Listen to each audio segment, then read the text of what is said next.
2016년에 곡성이라는 영화가 있었습니다. 이 영화는 마을에 외지인이 찾아오면서 의문의 사건들이 잇따라 일어나고 이를 경찰과 무속인이 파헤치는 내용이었지요. 그런데 위 영화의 제목 곡성은 곡하는 소리라는 뜻의 곡성인데요. 전라남도 곡성군으로 오인할 수 있다는 이유로 곡성군은 영화 제작사와 협의를 하여 결국은 영화 포스터에 한자로 곡성을 병기하고 자막으로 본 영화 내용은 곡성 지역과는 관계가 없다 라는 문구를 넣는 것으로 결정이 되었지요. 영화 곤지암도 비슷한 일이 있었습니다. 곤지암은 광주시 곤지암읍에 있는 폐업한 정신병원에 가서 공포체험을 하는 청년들의 이야기입니다.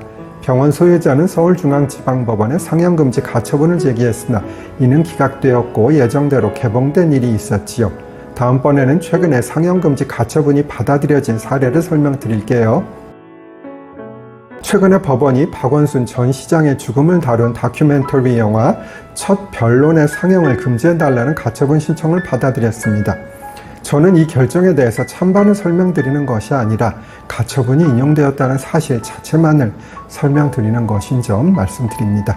서울시와 피해자 A는 영화제작위원회인 박원순을 믿는 사람들과 감독 김대현 씨를 상대로 제기한 첫 변론의 상영금지 가처분을 인용했지요.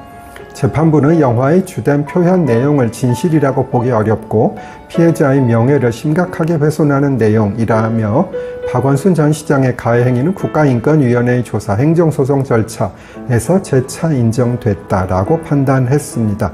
상영금지 가처분이 인정되는 경우는 많지는 않은데요. 이 경우는 과거에 인권위의 조사, 행정소송 등이 있다는 점이 가처분 신청인에게 유리하게 작용한 것으로 보입니다. 조지다라는 말이 있지요. 비속어 같아 보이지만 표준말입니다. 물론 점잖은 자리에서 사용하기는 적절치 않아 보이긴 합니다.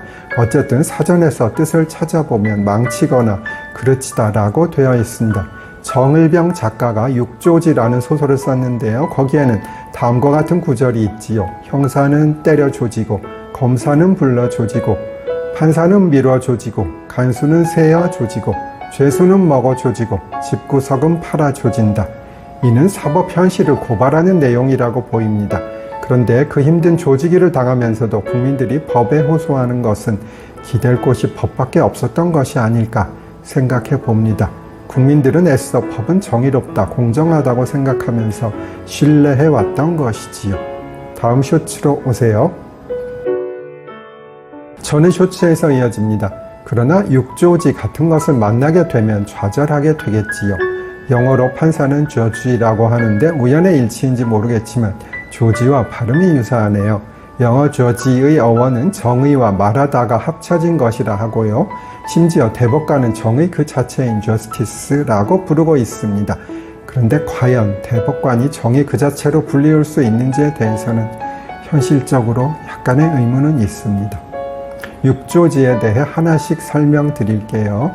일단 형사는 때려 조진다 하네요. 과거에는 이런 일이 비일비재했습니다. 일단 범죄자를 무섭게 해야 범죄자가 술술 자신의 범죄를 털어놓고 자백을 하겠지요. 영화에서도 보면 형사가 피의자를 폭행하는 장면이 많이 등장하잖아요. 다음 쇼츠로 오세요. 전의 쇼츠에서 이어집니다. 그런데 지금은 때려 조진다가 전혀 없다고는 할 수 없겠지만 과거처럼 흔한 일은 아닐 겁니다. 그렇게 때렸다가 형사도 큰일을 당할 수 있는 세상이라는 것을 알고 있기 때문이지요. 검사는 불러 조진다 라고 하네요. 수사기관에서 부르면 무섭지 않을 사람은 없고 더더욱 경찰보다도 더 무서운 검사가 불러서 예리한 추궁을 하면 법조인이라도 무서울 겁니다. 그런데 검사가 시도 때도 없이 불러서 힘들게 하는 것이 현실에서도 있긴 합니다. 더더욱 크고 사회적 파장이 있는 사건에서는 그러하겠지요. 다음에 판사들은 밀어 조진다고 하네요. 여러 번 설명을 드렸지만 판사들은 사건 처리가 급하지 않습니다. 빨리 사건을 끝내고 싶은 것은 사건 당사자일 뿐 법원의 판사나 법원 직원에게는 그냥 산적한 사건 중 한 건일 뿐입니다.